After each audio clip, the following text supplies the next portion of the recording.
The markets are at an all-time high. You must be wondering what to do now. Is it a right time to invest? என்ன sir இந்த சேனலில் ஃபுல்லாக இங்கிலீஷில் பேசிகிட்டு இருக்கீங்கன்னு பார்க்குறீங்களா? இங்கிலீஷில் பேசுகிறதுக்குன்னு ஒரு சேனல் இருக்குது, ஷாம் சேகர்ங்கிற பேரில். சப்ஸ்கிரைப் பண்ணுங்கள், அங்கே இங்கிலீஷில் பேசுவோம். இந்த வாரம் நாங்கள் உங்களுக்காக 3 வெபினார் பண்ணுறோம். ஃபர்ஸ்ட் 10 AM உங்கள் போர்ட்ஃபோலியோவை ரிவ்யூ பண்ணுறதுக்கான ஒரு வெபினார். அண்ட் இந்த வெபினாரில் விற்கிறதுக்கு இதான் சரியான டைமானு பார்ப்போம். 11 AM asset allocation for the next decade பற்றி ஒரு webinar. And 12 gold is not a financial plan. This is exclusive for all the wonderful women out there. So register பண்ணுங்க. Registration link வந்து bio and description link. Do you really know your potential? உங்களால் என்ன சாதிக்க முடியுங்கிறது உங்களுக்கு தெரியுமா? இந்த கேள்வியை நான் ஏதோ உங்களை பார்த்து கேட்குறேன்னு நினைக்காதீங்க. இந்த கேள்வியை ஒவ்வொரு காலகட்டத்திலையும் நான் என்னை பார்த்து கேட்டுக்கிட்டேன். இன்றைக்கி நீ இந்த இடத்துல இருக்க, 5 வருஷம் கழித்து நீ எங்கே இருக்கணும், 10 வருஷம் கழித்து நீ எங்கே இருக்கணும், நீ எங்கே இருக்கணுங்கிறது உனக்கு தெளிவாக தெரியுமா? இந்த கேள்வியை கேட்கும்போது நமக்கு நிறைய விஷயங்கள் நம்மளை பற்றியே தெரிய வரும். ஃபஸ்ட்டு நல்ல சம்பளம் சம்பாதிக்கக்கூடியவர்கள், ஹை ஏர்னர்ஸ் அப்படின்னு நான் சொல்லுவேன். ஹை ஏர்னர்ஸுக்கு தான் தங்களை பற்றின புரிதல் ரொம்ப குறைவாக இருக்கும். ஆக்சுவலாக அவங்க தான் அவங்க எடுக்கிற முடிவுகளில் அந்த ஒரு லாங் டேர்ம் திங்கிங்கை ரொம்ப குறைவாக உள்ளடக்கி இருக்காங்க. ஷாக்கிங்காக இருக்கா நான் சொல்கிறது? இதுதான் உண்மை.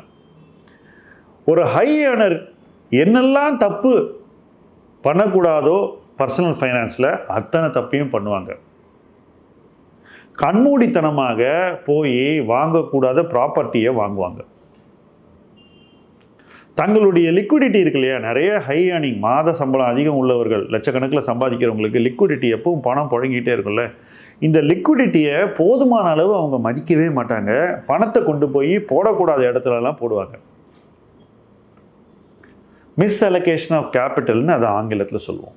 இதை அடிக்கடி செய்வாங்க. 3வது, இன்வெஸ்ட்மெண்ட்லேயும் நிறைய லோ ரிட்டர்ன் ப்ராடக்ட்ஸை வாங்குவாங்க. ஹை இன்கம் ஆளுங்க கிட்ட தான் யூலிப் மாட்டிக்கும். அவங்க தான் நிறைய பேங்க்கில் சேவிங்ஸ் பேங்க்ஸ்லேயே பணத்தை ஐடில் பண்ணுவாங்க.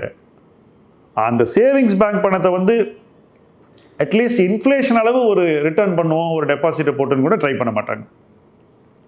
கேட்டால் எனக்கு டைம் இல்லை படி, பயங்கர ஸ்ட்ரெஸ் எனக்கு லைஃப்பில், என் வேலையை பண்ணுறதுக்கே எனக்கு டைம் இருக்குது, வீட்டுக்கு வரும்போது அக்கடான்னு இருக்கும், இப்படின்னு ஏதாவது பர்சனல் எக்ஸ்கியூஸ் கொடுத்துட்ருப்பாங்க. கேட்குறவங்களுக்கெல்லாம் பணத்தை எடுத்து கொடுக்கறது அல்லது செலவு பண்ணுறது, இது ரெண்டுமே ஹை ஏர்னர்ஸ் பண்ணக்கூடிய மிக முக்கியமான தவறு. இதையெல்லாம் பண்ணும்போது இதை ஏன் பண்ணுறாங்க அப்படின்னு யோசிச்சாக்கா, இதெல்லாம் பண்ணலைன்னா அவங்களால என்ன பண்ண முடியும்னு அவங்க யோசிக்கிறது இல்லை. அதான் பிரச்சனை. இப்போ ஒரு ஹை ஏர்னர் இந்த பணத்தை வச்சுட்டு நான் 5 வருஷம் கழித்து இந்த இடத்துல இருக்கணும்னு யோசிச்சான்னா அதிலிருந்து அவன் தவறவே மாட்டான், அந்த பாதையில் போய்கிட்டே இருப்பான். ஆனால் ஹை ஏர்னர்ஸ் லைஃப்பில் அந்த பாதையே இல்லை அல்லது தெளிவாக இல்லைங்கிறது தான் என்னுடைய அபிப்பிராயம். இது ஏன்னாக்கா, நம்ம தான் நல்லா சம்பாதிக்கிறோமேன்ற அந்த ஒரு கம்ஃபர்ட், அந்த கம்ஃபர்ட் வந்து அவங்கள ரொம்ப ஒரு கம்ஃபர்ட் ஜோனில் வைக்குது. அந்த கம்ஃபர்ட் ஜோனில் தான் எல்லா தவறும் அவங்க செய்கிறாங்க பொருளாதார ரீதியாக, பர்சனல் ஃபைனான்ஸில். சரி, இதே விஷயத்தை ஒரு யங் ஆஸ்பைரிங் ஏர்னர், அதாவது வளரக்கூடிய பர்சன் பண்ணும்போது என்ன நடக்குது? நல்ல சம்பளம், ஆனால் பெரிய சம்பளம் இல்லை, ₹1,00,000 கீழே சம்பாதிக்கக்கூடியவங்களை சொல்கிறேன். 25,000 ஆரம்பித்து 1,00,000 வரைக்கும் இருக்கிறவங்க இதே ஆட்டிடியூடை கடைபிடிச்சாங்கன்னா என்ன ஆகுதுன்னு பார்த்தீங்கன்னா, அவங்க செய்ய வேண்டிய விஷயங்கள் கூட செய்ய தவறிடுவாங்க. ஹை ஏர்னர்ஸை பொறுத்த வரைக்கும் செய்யக்கூடாத விஷயங்களை செய்வாங்க, தேவையில்லாத வம்பை வளர்த்துப்பாங்க. அதனால் அவங்க பணம் இருந்தும் பணக்காரர்கள் ஆவதில்லை. பணம் இருக்குது, ஆனால் அவங்க பணக்காரன் இல்லை. அது ப்ராப்ளம் ஆஃப் பிளென்ட்டின்னு நம்ம ஆங்கிலத்தில் சொல்லுவோம். ஆனால் இந்த யங் ஆஸ்பைரிங் ஏர்னர்ஸ் 25,000 சம்பளத்துலேருந்து 1,00,000 சம்பளம் உள்ளவங்க செய்யக்கூடிய தவறுகள் வீம்புக்கு செய்யக்கூடிய விஷயங்கள். வாண்டடாக வண்டியில் ஏறுறதுன்னு சொல்லுவாங்க, தேவையில்லாத விஷயத்தை இழுத்து போட்டுக்கிறது. வாழ்க்கை முறையை எங்கே வைக்கிறது அப்படிங்கிறதுல ஃபஸ்ட்டு ப்ராப்ளம். வாழ்க்கை முறையை பற்றி யோசிக்காமல் வாழறதுங்கிறது தான் இவங்களுடைய அடிப்படை பிரச்சனை. அப்படி வாழ்க்கை முறையை பற்றி யோசிக்காமல் வாழும்போது அவங்க பொட்டென்ஷியல் என்னங்கிறது அவங்களுக்கு சுத்தமாக தெரியாதுங்க. 50,000 ரூபாய் சம்பாதிக்கிறவனுக்கு 10 வருஷத்தில் எவ்வளோ சேமித்து முதலீடு பண்ணி உருவாக்கி இருக்கணும்னு ஏதாவது ஒரு நம்பர் இருக்கணும்ல, ஒன்றும் கிடையாது. இன்றைக்கி கூட பாருங்கள், நான் இன்வெஸ்ட் பண்ண ஆரம்பிச்சிட்டேன், நான் ஸ்டாக் மார்க்கெட் வந்துட்டேன்னு சொல்லக்கூடிய இந்த செக்மெண்ட்டில் இருக்கிறவங்க 25,000லேருந்து 1 லட்சம் சம்பளம் உள்ளவங்க என்ன பண்ணுறாங்கன்னு பார்த்தீங்கன்னா, ட்ரேட் பண்ணிக்கிட்டு இருக்காங்க. இது எப்படின்னாக்கா, பிக் கேம் ஆட வேண்டிய சமயத்தில் டைம் பாஸுக்கு வீடியோ கேம் விளையாடுற மாதிரி அது.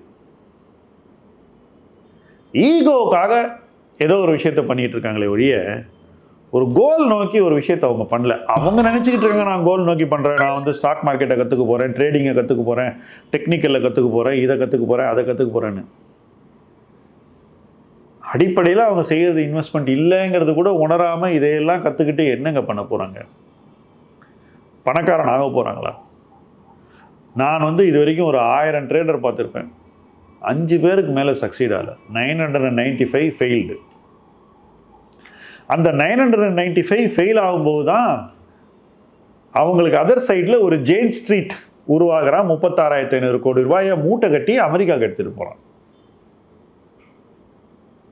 இந்த டெக்னிக்கெல்லாம் ஏன் அந்த ஜெயின் ஸ்ட்ரீட்டுக்கு எதிர்த்து ஸ்டாண்ட் பண்ண முடியல அப்படின்னு யோசிச்சு பார்த்தீங்கன்னா, நீங்கள் சொல்கிற டெக்னிக்கு அகைன்ஸ்டாக அவன் ஆல்கோரிதம், டெக்னாலஜி, குவான்ட்டுன்னு வச்சு ஒரே செகண்டில் உங்களை முடிச்சுட்டு போயிடுறான். இதுதான் வாரம் அந்த வீக்லி செட்டில்மெண்ட்டு ஒன்று நடக்குது 2 ஸ்டாக் எக்ஸ்சேஞ்சிலையும். அந்த நாளில் வந்து மேக்சிமம் பேரை ஸ்டாக் மார்க்கெட்டில் உட்கார வச்சு மொட்டை அடித்து வீட்டுக்கு அனுப்புகிறாங்க.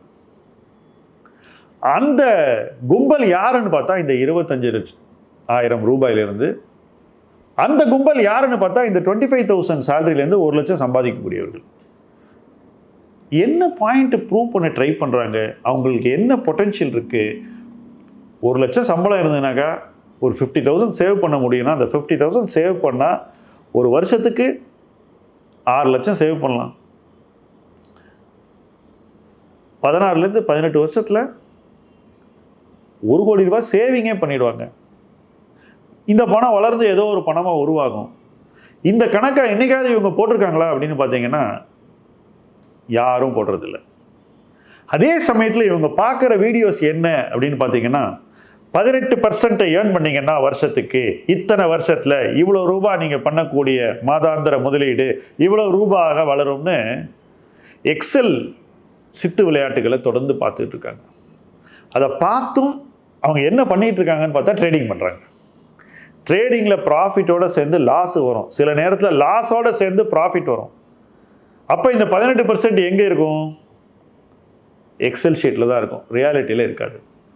ஸோ ஆஸ்பைரிங் ஏர்னர்ஸை பொறுத்த வரைக்கும் அவங்க பொட்டென்ஷியலை பற்றி அவங்க யோசிக்காதது தான் இதெல்லாம் அவங்கள செய்ய வைக்குதுன்னு நினைக்கிறேன். ஏன்னா பேசிக்கலி எல்லாருமே இன்டெலிஜென்ட் பர்சன், டவுட்டே கிடையாது. இன்றைக்கி இருக்கக்கூடிய younger generation of people, new earners, வளரும் மக்கள் எல்லோருக்குமே இன்டெலிஜென்ஸ் நிறைய இருக்குது. ஆனால் எமோஷ்னல் இன்டெலிஜென்ஸ் ரொம்ப கம்மியாக இருக்குது. எல்லாத்தையும் சீக்கிரம் அடையணும்னு நினைக்கிறாங்க, அதுக்கெல்லாம் வழிமுறை இருக்குதுன்னு நம்புகிறாங்க. ஷார்ட்கட் இருக்குது டு பிகம் ரிச்னு நம்பக்கூடியவர்கள் தான் இதில் பெரும்பான்மையானவர்கள். அந்த ஷார்ட்கட் தான் அவங்கள கொண்டு போய் சேர்க்கக்கூடாத இடத்துல சேர்த்துருது. ஹை ஏர்னர்ஸ்க்கு ஷார்ட்கட் தேவையில்லை, ஈகோவுக்காக நிறைய விஷயம் பண்ண வேண்டியிருக்கு. அவங்க ஷார்ட்கட் தேடுறவங்க இல்லை. ஆனால் ஆஸ்பைரிங் ஏர்னர்ஸ், வளரும் சம்பளம் வாங்கும் நபர்கள் எல்லோருமே ஷார்ட்கட்டு தேடுறாங்க. இதனால் என்ன நடக்குதுன்னா, 2 செக்ஷன், ஹை ஏர்னருக்கும் சரி ஆஸ்பைரிங் ஏர்னருக்கும் சரி, தங்களுடைய பொட்டென்ஷியல் என்ன என்ற ஒரு கணிப்பே இல்லாமல் வாழ்க்கை வேகமாக போய்கிட்டு இருக்கு. இப்படியே ஒரு 10 வருஷம் விட்டுறாங்க. இப்போ 2020 வந்தவங்க இன்றைக்கி ஆல்ரெடி 5 வருஷம் விட்டாச்சு. 2014 வந்தவங்க இன்னை வரைக்கும் 11 வருஷம் விட்டாச்சு. இப்படியே டைம் போய்கிட்டே இருக்கும். டைம் வேகமாக நகரும்போது நீங்கள் உங்கள் பொட்டென்ஷியலை உணராமல் அந்த டைமோட ட்ராவல் பண்ணிங்கன்னா நீங்கள் அச்சீவ் பண்ண வேண்டியதில் ஒரு ஸ்மால் ஃப்ராக்ஷன் தான் நீங்கள் அச்சீவ் பண்ணுவீங்க. 10 வருஷம் 11 வருஷம் இழந்தால் அதை மேக்கப் பண்ணுறதுக்கு இன்னும் அதிக நேரம் தேவைப்படும். பட் இதில் ஒரு நல்ல நியூஸ் இருக்குங்க. அந்த நல்ல நியூஸை சொல்லி இந்த வீடியோ நான் கம்ப்ளீட் பண்ணுறேன். ஒருத்தர் 30 வருஷத்தில் உணர வேண்டியதை 40வது வயசில் தான் உணர்றாருன்னு வச்சுக்கோம். 10 வருஷம் போயிடுச்சு, 10 வருஷம் வேஸ்ட் பண்ணிட்டாருன்னே வச்சுக்கோம். ஆனால் அந்த 40வது வயசில் அவர் உணர்ந்துட்டார்னா அன்னையிலேருந்து அவரால் காம்பன்சேட் பண்ணி அச்சீவ் பண்ண முடியும். எப்படின்னு கேட்குறீங்களா?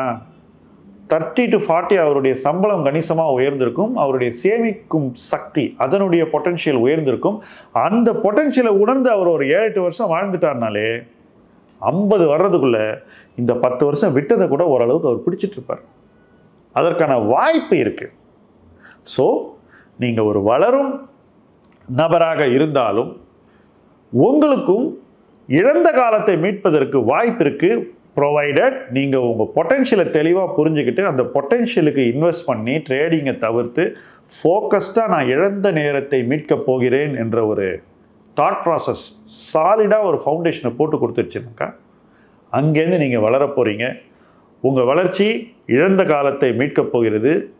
இழந்த வாய்ப்புகளை மறுபடியும் உங்களுக்கு பெற்றுத்தரப்போகிறது. அந்த வாய்ப்புகள் உங்களை அடைய வேண்டிய இடத்திற்கு கொண்டு செல்லப் போகிறது.